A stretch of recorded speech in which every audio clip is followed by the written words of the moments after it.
Tidak hanya kasus korupsi, terbit yang termasuk kepala daerah terkaya di LHKPN 2020 juga tersangkut kasus perbudakan manusia. Di rumahnya ditemukan kerangkeng yang diduga untuk memenjarakan pekerja lahan kelapa sawit miliknya. LSM Migrancare menyebut terbit melanggar hak asasi manusia. Sebanyak 40 orang dipenjarakan di 2 kerangkeng usai bekerja di lahan sawit. Para pekerja kerap mendapat penyiksaan dan kehidupan yang tidak layak. Kerangkeng itu, penjara itu dipakai untuk menampung para pekerja mereka. Kita menemukan 7 perlakuan kejam dan tidak manusiawi yang kita duga sebagai perbudakan modern dan juga perdagangan manusia. Pernyataan Migrancare berbeda dengan pernyataan para penghuni. Kerangkeng ini menjadi tempat rehabilitasi narkoba. Apa perlakuan atau pembinaan di sini Bang, seperti apa Bang? Ya dicek kesehatan kita, lihat makanan kita kan gitu. Abang ada dipekerjakan ke kebun sawit atau ke pabrik kelapa sawit? Nggak ada Pak. Nggak ada ya, selama 3 bulan ya? Ya, Pak. Kasus kerangkeng manusia ini menyeret Ketua DPRD Kabupaten Langkat Sribana Perangin-Angin. Sribana yang merupakan adik kandung terbit Perangin-Angin ikut mengelola kerangkeng yang dianggap sebagai tempat rehabilitasi narkoba.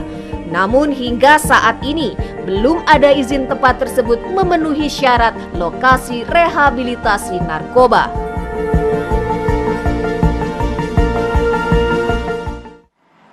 Baik, sudah menjadi buah bibir selama beberapa hari belakangan. Kita akan nanti juga jauh bertanya kepada pihak dari Migrancare juga. Tentu ada Ketua Pusat Studi Migrasi Migrancare nanti Mbak Anis Hidayah. Dan kerabat dekat juga Pak Bupati nanti bergabung juga.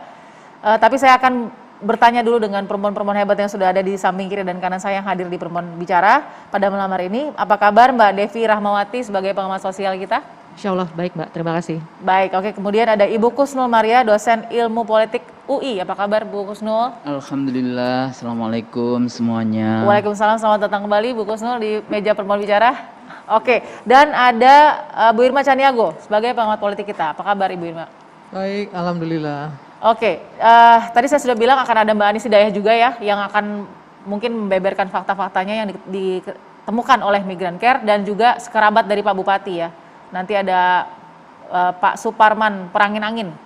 Oke, saya mau tanya dulu dari apa yang ada di benaknya Mbak Devi soal dugaan adanya perbudakan di balik jeruji sang bupati.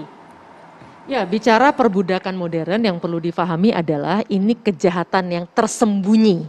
Yang memang akan sulit diungkapkan karena sebenarnya salah satu bentuk dari perbudakan modern yang mungkin saja tidak kita sadari semua dan bisa jadi banyak orang yang menjadi pelakunya, salah satunya adalah persoalan pembantu rumah tangga yang memang tidak mendapatkan perhatian dan tidak mendapatkan hak-haknya yang kalau dihitung sebenarnya ada 20 hak tuh yang harus dipenuhi, tapi itu seringkali luput.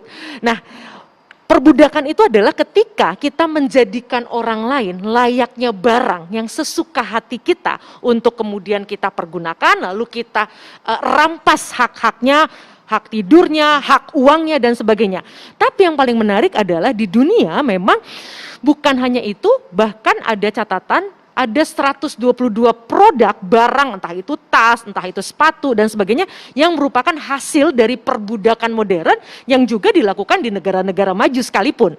Nah, artinya apa? Karena ini kejahatan yang terselubung, bahkan korbannya bisa merasa mendapatkan hutang budi karena misalnya dibantu atau terjebak karena merasa berhutang, maka banyak orang yang tidak merasa bahwa ini adalah sebuah bentuk perbudakan. Ini yang paling berbahaya, artinya terlepas dari apa yang terjadi di Langkat yang mungkin masih menjadi kontroversi, yang perlu kita sadari jangan sampai kita pun di rumah kita sendiri ternyata kita melakukan yang namanya perbudakan modern. Oke, saya mau ke politikus perempuan kita nih, Ibu Irma. Ibu Irma dengan